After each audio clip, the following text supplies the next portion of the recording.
Hello again, everybody, and welcome once again to 205 Live Matters. Thank you again for your support in my stance on the cruiserweights and cruiserweight wrestling in general, and also on this brand. I know I'm probably going to not get a lot of people, but you know what? I go by this proverb. Don't focus on the many, focus on the few. You few mad at me, and that's all that really matters, and that's what I continue doing this. I hope it grows over time. I hope more people become aware. 205 Live Matters, folks. Please enjoy tonight's review. Good evening, everybody. Now, I'm just a simple man, and my name is Noah. And welcome once again to another weekly installment of 205 Live Matters, where this week we will discuss basically what I like to call the reset of the Cruiserweight division. Now that the tournament's over, it's time for the Cruiserweights to build themselves up as next contenders for the title and build new storylines within the roster itself. But before that, allow me to introduce my guest tonight, returning 205 Live Matters veteran here, family man, the simple holiday himself, Mr. Chris Mace. Chris, how are you? Doing good. How you doing tonight? I'm doing all right. It's been a long day with college and work, but I mean, we're on the verge of WrestleMania weekend. We got a lot of stuff ahead of us, but tonight, 205 Live, I think was rather simple, but gave us a very nice show. What are your thoughts? I thought it was pretty simple, but it was also a nice show, and I can't wait to talk about that main event and what I think's going to happen here. Yes, because we definitely got an interesting angle, to say the least, and an interesting dynamic to expect in the coming weeks. But why don't we just get right into it? All right. So, this week marks episode 122 in this series called 205 Live. And basically, we start off with a recap. I like how they always adjust when they do recaps. It's not necessarily Drake Maverick giving it. It's not necessarily a cruiserweight giving it. It's not necessarily just going right into the show, into a match and commentary giving it. This week, it was a video package, basically recalling the events that ended last week's episode. The end of the Cruiserweight Championship #1 Contenders Tournament and the aftermath that followed, where Tony Nese beat Cedric Alexander to many of our pleasures. Not yours, obviously, because you called Cedric. Not mine, but okay. And we saw the aftermath where Buddy Murphy basically, hey, champ's only for himself. No friends here. I'm better than you. See you at WrestleMania. You're not going to stop me. And we get right into the show. And basically, the commentary, they introduce us to the brand, and they talk about the title match coming up at WrestleMania. And they also talk about tonight's show and the matches to expect. And so far, basically, we got a two-match show. Personally, I find no more than 3 needed, because 4, if it's a squash, that's okay, but I feel like 4 kind of waters down what the cruiserweights can give you, okay? Because cruiserweights, they give you more action, better quality matches versus a lot of stuff in the main roster, because it's not filler, it's not stopped by commercials, and it's not just jamming everybody in there or giving you the same stuff every week. I thought it was a nice change that we got just 2 matches once again, but it was a dynamic where one was a tag team, the other was singles. Speaking of which, we go right into it. Our first match, and ironically, I was unaware of Seth Evers Daivari, so I thought this was going to actually end the show. It was the Lucha House Party making their return to 205 Live versus Drew Gulak, Jack Gallagher, and Alberto Carrillo. And basically, Lucha House Party, they welcome us into 205 Live, and they say it's Lucha time because that's their thing with that giant noise maker. That's the only thing I don't like about the Lucha House Party. I don't think they need that personally. More Pajama, fine. Go with that. Noisemaker, no. So basically, we get right into it. There's a lot of interesting dynamics here. We are trying to figure out how Alberto Carrillo is being trained and basically redefining his style under the tutelage of Drew Gulak for a better 205 Live. And we see how basically the Lucha House Party, who share a similar style of wrestling to Alberto Carrillo, how they interact with one another. And we really got that from the very get-go. As Humberto Carrillo and Grand Metalik, they start off, and it was really a stalemate here. Neither man really gained control. It was basically a filling out. There was mutual respect between the two. There was some deep arm drags. There was some aerial offense exchange. Both men showing their hops. And both men with kip-ups. Basically, it was a stalemate. But then Drew gets in like, get out! Get out! Drew trying to lead by example.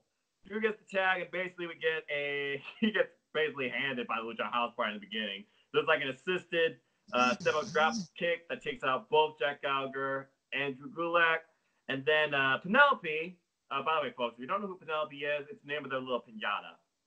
Why? Penelope, she comes into play, not necessarily used, but I guess comes into play more as like, hey, how many is healthy here? Because I think it was Grand Metalik that used Penelope basically to just drop like an arm on Drew Gulak. Then Lince Dorado with a big crossbody. And then we get some quick tags between the Lucha House Party. There's like a roll through springboard drop kick. Lince with a hard right hand. But then Jack, he basically comes into play and gives their team the advantage after causing Lince Dorado to slip on the apron by bottoming the ring skirt, causes a distraction, and then basically Drew Gulak capitalizes. He goes flying off the apron. Jack attacks him, but the ref finds him eventually doing that, and Jack says, he attacked me first. No, he didn't. Of course, now he'll be in the heel commentary. He's like, oh, look at that. He slipped. Aiden's like, are you kidding me?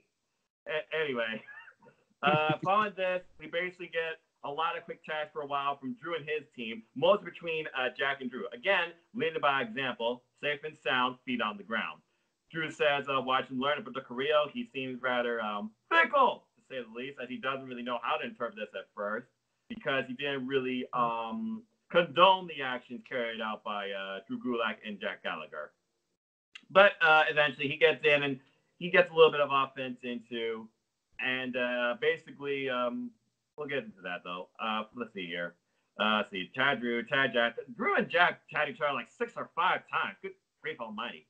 Lince, though, he gets a roll through. Metalik gets the tag, and Jack, he goes for the mask. Everybody goes for the mask when it comes to the luchadors. I really wish that wasn't such a typical heel move to go after. Who do you think you are, TJP? By the way, good luck in the independent circuit, TJP. I'm just saying. Basically, Alberto Carrillo, he finally gets tagged in, and he does a springboard kick, which Drew immediately says, why'd you do that? That was unnecessary. You could have kicked him right there. And again, Carrillo's like, and then basically we get tag out again with Drew.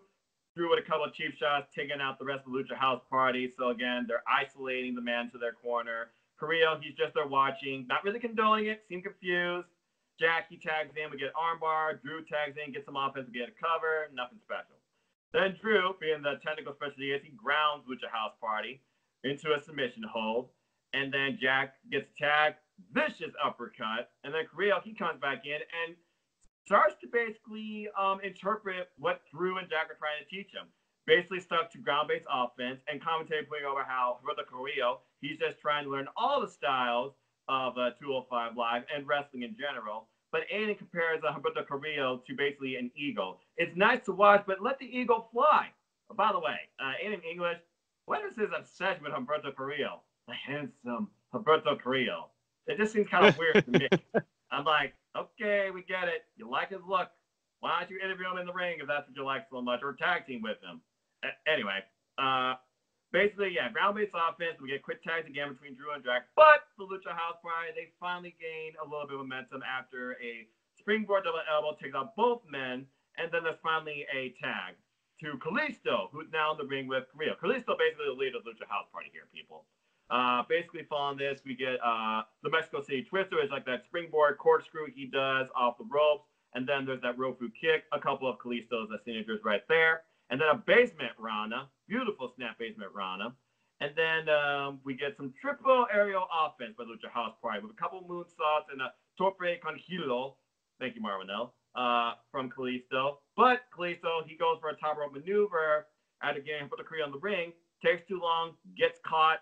And then this was a very interesting spot that built up. As both men jockey for control, and then Carrillo calls out for Drew for help. Then another member of the Lucha House Party, I believe it was Lince Dorado, tries to come into play.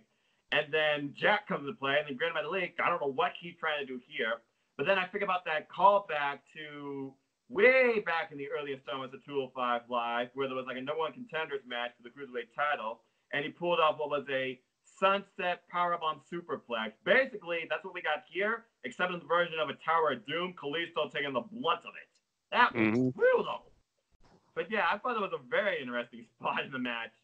But following this, Lince comes out of nowhere, with a crazy shooting star press, as we find out later on replay, on Drew Gulak. Basically takes him out for the match. And then it's just move flurry pretty much for the rest. Everyone takes everybody out. Jack with the headbutt, Carrillo with a kick, Kalisto with a kick, all men down. Good grief almighty. And then Roberto Carrillo, he finally goes for his enters all, that springboard moonsault, but Drew saying, what are you doing? Get down from there. Don't do it. Don't do it. And there's a little bit of disagreement among them. Korea saying, let me do my job. I know what I'm doing. I know what I'm doing. And then Drew finally gets him off the ropes. He's like, listen to me. You need to open your ears. This is bigger than all of us, okay? And then what happens after this? Kalisto out of nowhere with the off the ropes. Salito del Sol takes out Jack, takes out Drew, gets the win for his team. 1, 2, 3. Extremely happy they are, and a little bit of disagreement and possibly cracks forming in the team of Drew, Jack, and Carrillo, where Drew and Carrillo are just arguing with each other nonstop about that finish, and Jack's trying to be peacemaker. So, a nice opening contest, a great welcome back to the Lucha House Party where they rightfully belong and where they rightfully can showcase their fun, fast-paced, in-ring style and aerial antics. And we're getting more development of the Humberto Carrillo Drew Gulak storyline, which I believe is going to descend into a one-on-one match between the two. Chris, what are your thoughts on this match and the outcome? I thought, like I said, it was starting slow pace. And like I said, I thought it did a good job building a story, building the friction, starting to build the cracks and the friction between Gulak and, I don't want to call this man Alberto Del Rio because his name sounds so much like that. I want to call that man Alberto Del Rio so much. But like I said, building the friction, like that teacher-student kind of thing, you get that friction. Like, I know what I'm doing. No, do it this way. No, I don't want to. No, I like the storytelling like that.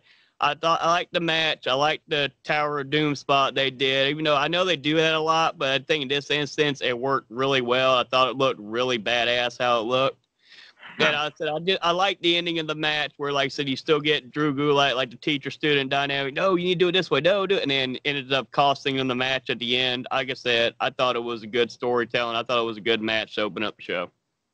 Yeah, and I'll be interested to see what happens next week as far as those 6 men go. Is Lucha House Party going to basically face the men in separate one-on-one matches? Is it going to start off with Drew Gulak leading by example facing, I don't know, let's say Dorado? Is it going to be Alberto Carrillo versus Kalisto in the end? Because I would like to see that personally. Is Jack Gallagher, is he going to try and just mediate all this? And then basically he's going to be the guy that either like headbutts Carrillo or be like, Drew, calm down. Give him time. Is Jack going to take over for Drew, basically, and lead Carrillo? There's a lot of interesting dynamics between these three, and I'm curious to see what happens next. And good win for Lucha House Party. So, yeah, I got no complaints about what I saw. Good opener overall. Following this, we go backstage to Kayla Braxton, who interviews Mike and Maria Kanellis. And basically, she congratulates them on last week's victory for Mike Kanellis. Finally picks up a win on Akira Tozawa with Maria's help, which Clea brings up, basically saying that she may have played into the role of helping Mike get the win. But Maria brings up the point of, don't doubt my husband, Mike Kanellis. And then Mike comes in and says, hey, who's the guy that got the pinfall and implanted the guy's head in the match? Well, that's right. I did it. And then Maria basically calls out all the haters, including the biggest hater in her opinion, the 205 Live general manager, the former Rockstar Splat TNA, Drake Maverick, which ironically brings Drake up off camera, and he's like, hater, me? Oh, no. I've always been a fan of Mike's 16-year career. And if he has to use his wife as a distraction to pick up the win, I think people will be it. But honestly, before they interrupt me, he says, you should be faking me because I stopped Akira Tozawa, who wanted to basically push your husband's head through a car window. Or so it sounds like. I'm a little sketchy on Japanese. I can only imagine what that sounded like. I'm not going to even try and even say what that could be in Japanese because I don't even know Japanese myself. I barely know Spanish. Basically, following this, though, he says that Akira Tozawa is going to get a rematch. Not necessarily next week, but he is going to get a rematch with Mike Nose. And if Maria wants to be in Mike's corner, then Akira is going to have D. Brian Kendrick in his. So it's going to be interesting to see what happens there and how D. Brian Kendrick could play into the dynamic of the match, especially him and Maria basically interacting with each other on the outside ring area. So I'm kind of curious, is this going to devolve into Mike Kanellis versus D. Brian Kendrick as a redemption type match, or they're just going to trade? It's going to be 50-50 booking whenever this match might happen. What are your thoughts, Chris? Well, I hope it's not 50-50 booking. Like I said, Mike Kanellis got a big win last week to me, and needs to go ahead and face him again, get a win again. Don't do the 50-50 bookie. Maybe something happens where the Brian Kendrick tries to help Kazawa out, and then something screws up or something. He ends up costing him a match, and then it sets up the feud with Mike Kanellis and the Brian Kendrick, and then they could go from there and go ahead and go with that storyline and do that. Yeah. And you bring up an interesting idea. What if Maria inadvertently somehow makes V. Brian Kendrick cause Akira Tozawa the match? That would be an interesting dynamic in itself, too, because we all know Maria, she plays games. She's a psychologist, basically. She's going to do what's best for her husband, but she's also going to do whatever she can to basically distract Mike's opponents. Right. So, yeah, I'm curious to see what that could lead to right there. Again, the beauty of 205 Live, yeah, there's no title involved, but there's interesting stories going on within the roster, and eventually it could lead to one of these men being the next contender to the Cruiserweight title, which we get into now, segue, with the champ, Buddy Murphy, giving us a promo, not from Melbourne, Australia, not from 205 Live in that arena itself, but walking through the locker rooms of the Performance Center down in Orlando, Florida. I like how he constantly reiterates where he is in every promo he does. Very interesting. And basically what he says, he basically explains his action from last week. He said what he did was to protect Tony. No, I'll take that back. Basically, he says he's down there to protect Tony and the match. Because he said that if him and Tony were in the same building, he knew what we would have to do. He would have to hurt him. And he's saying last week he didn't want to hurt him. He's saying he basically just wanted to wake him up. Basically let him know that I am better than you, and I'm better than anyone. And I'm always 10 steps ahead of you. But then he kind of, gives a little bit of a recognition to Tony, saying that he is the blueprint of a cruiserweight. But, once again, putting himself over, I am a hybrid, and now you get a chance to stop the unstoppable. But what do we notice in the window as he's doing this? We notice Tony Nese slowly walking, turning, seeing him, and right before he can finish the line about how Cedric was right about what he said about Tony Nese last week, Tony comes in and beats the daylights out of him. So nice little locker room brawl, some NXT match with NXT superstars breaking up. I think Roderick Strong was in there at one point. And then basically finish off with Tony saying, you were nothing until I brought you to 205 Live. Which is kind of ironic considering he was on a big slump down in NXT before he got into 205 Live. His last highlight match from NXT, I believe, was against Kota Ibushi and Shinsuke Nakamura, both of which beat him. And we all know Wesley Blake, he went his own way too. So at least Wesley Blake, he's doing his own thing with the Forgotten Son. But I thought this was an interesting promo to have the match. It basically tells me right here that Tony Nese has to be the face going in, and Buddy Murphy is the ultimate heel. Chris, what are your thoughts overall on this promo? I actually liked it. I liked it. Normally, I get kind of bored with promos after a little bit, but I really like this one. I like how Buddy Murphy was kind of nonchalantly putting Tony Nese over, but then also saying, well, I am better, and I will do this. I'm the hybrid, and I'm going to be the one who does this. And then I like how Tony Nese ran in there and just started beating the crap out of him, too. Like I said, I mean, it's making me more hyped up for the match. It's making me more want to anticipate to see how this match is going to play out. Because I'm kind of, at this point, I'm rooting that Tony Nese actually goes ahead and beats Buddy Murphy at this point. Interesting and bold prediction. You know what? Why not? So basically, your pick to win this match is Tony Nese. Let me ask you this. If Tony Nese does win, do you see Buddy Murphy staying on the brand, working his way back up to another rematch, or with the international shakeup at this point just impending, and we got the Raw and SmackDown Live after WrestleMania where everything changes and we get surprises, do you see Buddy Murphy debuting on the main roster? And if so, where? I would see Buddy Murphy more likely going to SmackDown. I think he'd be a better fit for SmackDown at this point. If he loses the title at WrestleMania, we'll have to just wait and see how that match plays out. But it's there after, like I said, after Tony Nese's surprise win to me, because like I said, I wasn't picking him to win this tournament. Never picked him once, but he won. And like I said, the way they're building it up now, I'm getting more interested. And I'm going more towards, like I said, Tony Nese winning it at WrestleMania. I think it's about his time to win that title. Well, he has been on since the first episode, and it definitely would be a moment. And it is also in his hometown, but we all know how WWE treats hometowns 90% of the time. But this is WrestleMania, the biggest show of the year, the showcase of the Immortals. And this match does not belong on the kickoff show. And I will say this, because after this, we got the WrestleMania countdown and that weird song, work, you got this. What the hell is with this bullshit pop music anyway? God. Where happened to the last decent WrestleMania song? Hell, I still listen to Saliva, ladies and gentlemen. I'll take Kid Rock, not Flo Rida. Give me something that actually makes sense and makes me actually care about WrestleMania. God. Hey, bring Fred Durst back and get Limp Bizkit back together. Let him be on there again. But I digress. Yeah. Yeah, it's going to be weird to see because I have to imagine 205 Live. I mean, I feel like tonight was already the stages of a reset, but obviously it's going to reset even more after WrestleMania because we're going to see what's next for the champ, whoever that may be. But yeah, as far as my pick, okay. I want to see Tony Nese win the title. I feel like it would add an interesting new dynamic. We would be resetting the roster, I feel. There'll probably be a lot more shifts and changes because I already know where a couple people may be going.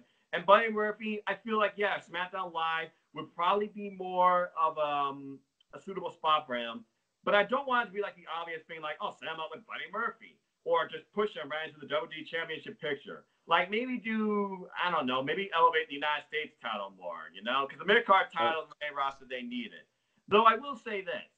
It would be funny if Buddy Murphy did appear on Raw during a segment, like a moment of bliss with Alexa Bliss. Because as you know, those two are a relationship. Mm-hmm.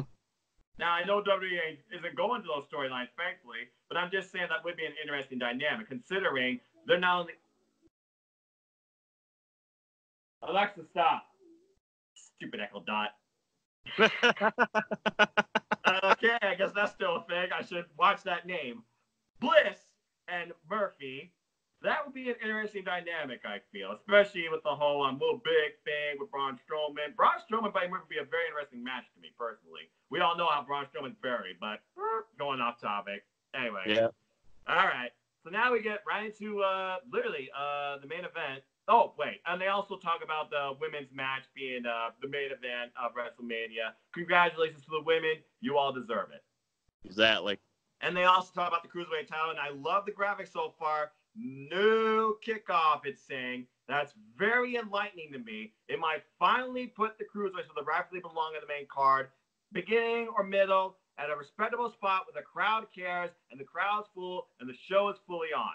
But I digress. So we get into our main event now. Ariya Daivari finally returned from hiatus, whatever, versus Cedric Alexander. Not just saying Cedric Alexander, he is the elite of 205 Live, and also saying how Ariya Daivari, he wanted some serious competition. Well, you got it. Now you're facing some serious competition. So we got Ariya Daivari versus Cedric Alexander. But before the bell rings, who comes out? Oney Lorcan. Now, this is interesting because I thought, wait, is that a one-off? Is he officially signed? And then commentators putting over the fact, what's he doing out here? I mean, I know he previously was in the tournament. He lost the tournament. He has history with Cedric Alexander from that tournament, but he hadn't, officially signed. But apparently there were talks, nothing official, but there were talks with Drake Maverick. And they're all putting over how, basically, he's not going on commentary, but we got an extra headset for him. And, they're curious why he's out there. And he's just out there watching, wearing a shirt that says, Only Rules. Very curious to me with that thing. Of course, I think we got a little bit of an idea later on as this match progressed. And he's just staring intently, it seems. We don't know what's going through Oney's mind. No one can read him. But anyway, the match gets on. So we get a usual fitting out process between the two men. Cedric, he gains the advantage with a side headlock. But we get basically our third person in this match, not saying a word, but definitely coming into play. Oney Lorcan just staring intently, rocking in the chair, just not blinking, clenching his fist, sometimes gritting his teeth. Seems like he's seething, it seems, at times. And basically, both men, they fight for control in the beginning. Arya, he eats a forearm. And then there's a drop kick while Cedric is staring directly at Oni. And Oni looks like he's just about to get him and beat the daylights out of him. I feel like Oni Lorcan was out there to watch Cedric Alexander, if nothing else. And Cedric, I feel like, had that idea too. But anyway, following this cover, nothing special. Arya, though, he takes advantage after Oni and Cedric, but just keep staring at each other. Cedric just being thrown off, basically, by Oni Lorcan's presence. And Arya takes advantage, sweeps the legs, and Cedric falls awkwardly on the apron into the floor. Following this, Arya Daivari, he capitalizes with some offense and a vicious clothesline. Turns Cedric Alexander inside out into a nice cover, and Oni intensely stares. So again, we don't know, what is he looking for here? Is he looking for Cedric losing? Is he figuring out these two men? What is Cedric's game here? We're just wondering. Anyway, following this, we get roll through, Lombard attempt, nope, and a super kick. What is it when it comes to super kicks that Johnny Gargano and Cedric Alexander, they feel like they got to sell it by spinning out or something, or making it seem like a tooth gone flying? Because Cedric, I don't know if he lost some, but he definitely spread enough saliva, but he got dropped with that super kick. And then we got a follow-up kick, and then a nice twister reverse DDT from Arya Daivari, and Oni just with an intense stare. I don't even know. Again, Oni threw me off more in this match than anything else. I'm just gonna say that. Following this, we get an attempt for Arya Daivari's submission. He calls the $1 Million Dream, almost changed like Coquina Clutch or Coquina Clutch, whatever one you prefer. Basically, though, nope. He gets out of it. Cedric gets out of it, but then he eats 2 kicks. But then Cedric, he finally regains control, and we get a drop kick to the ear, they said. Cedric Alexander with those pinpoint drop kicks, good Lord, that looked like it hurt. And then he springs together, some of his signatures. Springboard flatliner into the cover, Oni constantly staring. I'm pretty sure Oni didn't blink once in this match, at least on camera. Following this, we get a top rope maneuver attempt.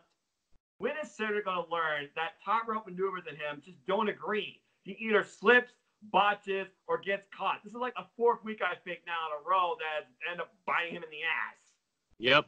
Because basically, Arya Daivari, he capitalizes, and then he throws in some rights. And then we get a very unique move here, a cross-arm bomb, they call it, where he just literally lunges him from the top rope. Cedric goes flying. Hits hard first. And cover, nothing special. Following this, we get some trash talk for Arya Daivari, and then both men exchange vicious strikes. There's chops, there's forearms, gets ripped off, another chop, and then another super kick, and then a vicious forearm strike from Cedric Alexander, where he falls into the cover, into our first real near fall of the match. Very unique. Everybody got popped from it. Everybody falls over. Only, I think, almost got out of his chair during that point. Nope. Daivari kicks out. So on this, Cedric, he eats a kick, and then Arya Daivari with a top rope splash, Persian line splash, they call it, to another nice near fall. Arya Daivari looked very good here in this match. I wasn't sure what he was capable of, honestly. Following this, we get the hammerlock attempt, hammerlock like lariat. Nope. Cedric rolls him up into a crucifix cover. Still not enough to end the match. And then following this, he sends Arya Daivari out of the ring. Cedric goes over the top rope. I think it was like a tope con hilo. And then Oni, he actually stands up now, while Cedric, he slowly gets to his feet, grabs the table, but then he grabs his jacket, which sends Oni Lorcan over the deep end. My jacket! Hey, my jacket! What are you doing? That's my jacket! And he's like, go sit down. Because Sarah's like, what the hell? And commentator's like, really? A jacket? Are you kidding me? You're getting all frustrated over a jacket? Again, we can't read Oni. We don't know what this is all about. Was it a distraction? Was he legitimately pissed? But apparently it worked for Arya Daivari's favor, because upon the distraction finish, Arya Daivari with a roll-up and a win. Unbelievable. Arya Daivari with the quick roll-up win, back from his hiatus on 205 Live in pure ring action, picks up a win on the former Cruiserweight champion, Cedric Alexander. And Oni Lorcan, he doesn't look happy. He still looks pissed. He's gripping the jacket. He slowly raises his head up. And then he goes to the ring and beats the daylights out of Cedric Alexander. But then Cedric, he capitalizes. And eventually, personnel, they come out from the back, try and break up the brawl and all that type of stuff. And then he's like, okay, I'm fine. Only says he's fine. And then he drops Cedric, but I don't know what that was. but Cedric's eyes glaze over. He gets like a weird, awkward smile. Only does. Literally just walking to the back. Show ends. Well, that was certainly weird. There's two things I can take away from this. Ari Daivari has grown incredibly in his moveset and in-ring offense. Good for him. Oney Lorcan, Cedric Alexander, I'm looking forward to Oney versus Cedric too, because that sounds like what's happening here. Because I can only imagine whatever mind games are going to play between these two. Maybe Cedric now will distract Oney during his match, because as we find out later from 205 Live's official Twitter page and from Daryl Magic Maverick himself, Oney Lorcan is officially signed to 205 Live. So this was very unique for me, and it filled a lot of stuff and really made me wonder what's next for all three of these men. Oh, by the way, Ari Daivari fighting the entire time with a gold chain around his neck. I'm surprised they didn't rip it off him. Good match, great closer. And I'm really left thinking. Chris, your thoughts on this match and Oney Lorcan? Like I said, I think Daivari showed, like I said, that was a really good match he pulled off. Like I said, Cedric's always good in what he does, like I believe. I like the dynamic with Lorcan. Like I said, he's just come out there. He's just intensely staring. It makes me wonder, like, okay, is he wanting to get payback because of how he lost to Cedric Alexander in the semifinals? Is that what his intentions are? I kind of feel like at this point, what they're probably maybe setting up with, and I don't like to have to say it how I want to say it, but I'm going to. I feel like if they're going to do Buddy Murphy versus Tony Nese on the main show, that they might have this as a pre-show match, doing Cedric Alexander both versus Oney Lorcan in a rematch from the semifinals and the pre-show. And that may be the easiest way to make sure that Buddy Murphy versus Tony Nese for the Cruiserweight title is on the main show by having a Cruiserweight match on the pre-show as well. Well, I will say this. It would be a first for WrestleMania to have two. Well, in this installment, 205 Live anyway, two Cruiserweight matches on the card itself. Whether or not one's a main card, one's pre-show, both are main card, both on pre-show. I hope that's not the case. Please, no. But yeah, you do offer an interesting dynamic there, because I would get more exposure to 205 Live. We got an international crowd here, so they know Oney Lorcan from his tag team dynamics with Danny Burch in NXT and NXT UK. Cedric Alexander, of course, being on the big stage before. They'll remember him. He was on Kickoff Show before. But I feel like if you're going to do that match, it probably would just be a good actual filler match for the main card, because I feel like the only thing worth from the Kickoff Show at this point are the two Battle Royales and Bobby Lashley versus Finn Balor, because who the fuck cares about that match? But yeah, that's an interesting idea, though, to definitely get more exposure to the Cruiserweight division. And yeah, it's gotta be inevitable at this point. We're gonna get Cedric Alexander versus Oney Lorcan. I don't feel like it's going to happen next week, to be honest with you, on WrestleMania or 205 Live. I feel like they're going to build it out a little more, because this sounds like a high-profile match to me. So yeah, but I could kind of see it being a WrestleMania match only because of the fact that, like I said, they had the semifinal match was a damn good match. Like I said, it could be an interesting feud because Lorcan's pissed off because how Cedric Alexander beat him and everything. He's pissed off. He wants his payback. And he could go to WrestleMania, whether it's on the pre-show, on the main show, and get his win over Cedric Alexander. I think that would be a good way to go, and then build up Lorcan as a credible challenger to the Cruiserweight title later down the road. Yeah, Oney Lorcan versus Tony Nese or Buddy Murphy. Now, the fact that he's got the heel dynamic, it seems here, that would be interesting as Buddy retains the title, and that match is set between those two. Oh, by the way, Only Rules. Interesting shirt. Now, is he talking about, like, we're going to play by my rules, or I rule this division, I'm better than you? A simple shirt with a number of possible identities to him. I'm very curious if that shirt or that, phrase, Only Rules, is going to come into his promo game or overall character. Just saying. But yeah, I thought, once again, 205 Live, only two matches. You built some dynamic stories. You hyped up your title. Hey, you got expansion to your roster officially. I thought good show overall. What would you rate this week's episode of 205 Live on a scale of 1 to 5? I would give it a 3.5 out of 5 is what I would give it. Little more than average, yeah. Because again, we're basically, like I said, this episode to me, it was a reset. Okay, we're trying to figure out the next direction of 205 Live as far as storylines and its roster, because the title's already set, but the title has yet to be defined for the next session of 205 Live, however long that might be, between the next title defense and WrestleMania. Yeah, I kind of agree with you here, but I do like the fact Only Lorcan is now officially part of the roster. I'm going to be a little more generous, 3.75 for me. Because next week, we have no idea what's going on. They didn't mention nothing. They didn't make anything official. Next week's completely up in the air. I'm sure as we progress, we're going to get more into next week's episode. I have to imagine next week's episode is going to involve a face-up between Buddy Murphy and Tony Nese. I feel like that's only fitting. Yeah, I feel that way too, but also now I'm more interested in seeing what they do with Cedric and Lorcan. Now I'm a little interested with that as well, see how they go. I'm also interested in the Gulak storyline, the teacher and the student thing. That's got me interested. Like I said, there's a lot of interesting stories going on. I'm ready for the next episode to see how they continue to play these stories out. This is why I like 205 a lot better than Raw and SmackDown. We actually have storylines and stories.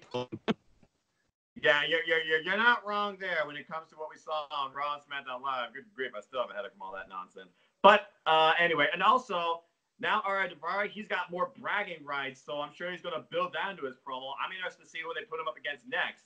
Is this going to drive him forward to the Cruiserweight title? Or are they going to try and get Cedric a redemption and do Ari Daivari versus Cedric Alexander again? There's a lot of interesting dynamics here. I have no idea what to expect. So, yeah.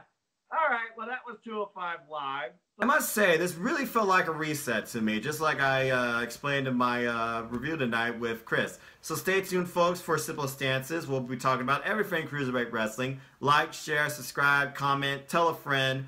Come join in the fun. And until the next video, have a good night.